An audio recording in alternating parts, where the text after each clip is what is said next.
How can ants in your pants, or in this case tutu, help you to supersize and grow your business? Sharon Horne-Ellstrom here, and our idiom or expression today is a relatively new one as idioms go. It's ants in your pants. This is a United States originated idiom, and there's no logical explanation for why ants in your pants, where in the United States pants are underwear. There's no real reason that that came into being, but it's been popular since the 1930s.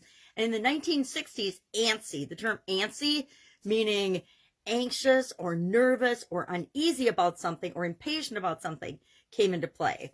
So what comes to mind when we think of ants in your pants, right? It comes with energy or excitement about something, or fidgeting and unable to sit still. Lots of times teachers will say, the kids have ants in their pants, they can't sit still in class. Well, you know what? Kids are meant to be running around and playing, and they don't like to sit still in class. So it makes sense that they have ants in their pants. And some of us have high energy and are like this with our leg or our hands or something tapping all the time anyway, just because we have a higher, I don't know, I think all of us beat to there's a different beat in each of our drums, in each of our internal cycles of energy. And so to expect everybody to conform to that is pretty unrealistic.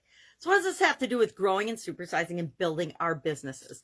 Well, first and foremost, anytime I hear ants, I think picnic, right? Picnics, ants, they go hand in hand.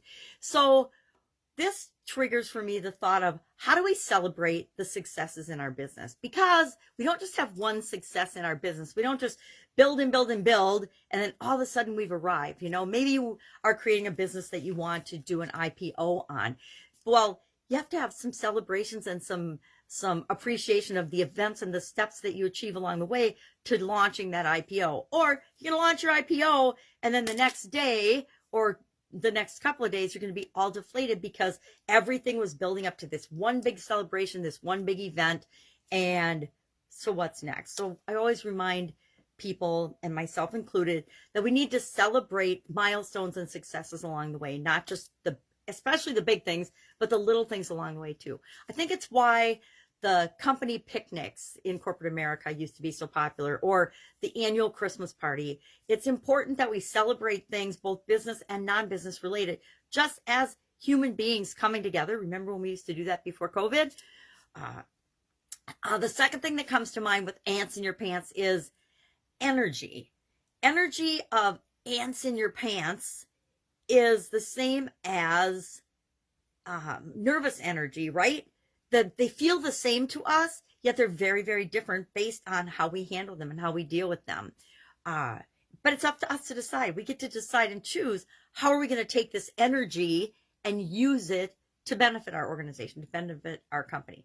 Remember, everybody has a different type of energy around them and a different level of energy, and it changes all the time for each and every one of us. So when you're bringing people together in your organization to create a common goal, you have to take into account the diversity and the differences in people and their energy. But you get to decide how to direct and how to use that energy. Actually, it's part of your responsibility as the leader of your organization.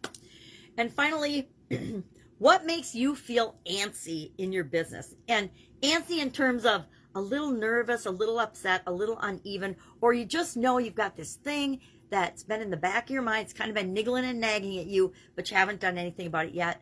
I say today, do something about that. Just take one small action to address that thing that makes you feel antsy, so that it starts moving in the direction you want it to, not as a little stressor in the back of your mind. So love to know your experience with ants in your pants. Guarantee my parents and my teachers told me when I was in school and I was a kid that I had ants in my pants. Now, I didn't literally have ants in my pants, but I definitely had nervous energy that couldn't necessarily always be suppressed in the appropriate way when it needed to be. And I could tell you tomboy stories all day long, but those aren't anything to do with growing and supersizing our business. So that's it. That's what our idiom is today. I will be with you tomorrow with another interesting idiom. What does it mean? Doing emotion-related idioms for this segment. And I guess ants in your pants and feeling antsy is an emotion-related idiom for the month of February, to coincide with the BU 365-day annual challenge. So any questions, hit me up. Any suggestions about emotional idioms you'd like to know the origin and the meaning of, and how in the heck you would tie it to your business, ask. Otherwise, I will be with you tomorrow. Have an awesome Ants in your pants free day. Bye.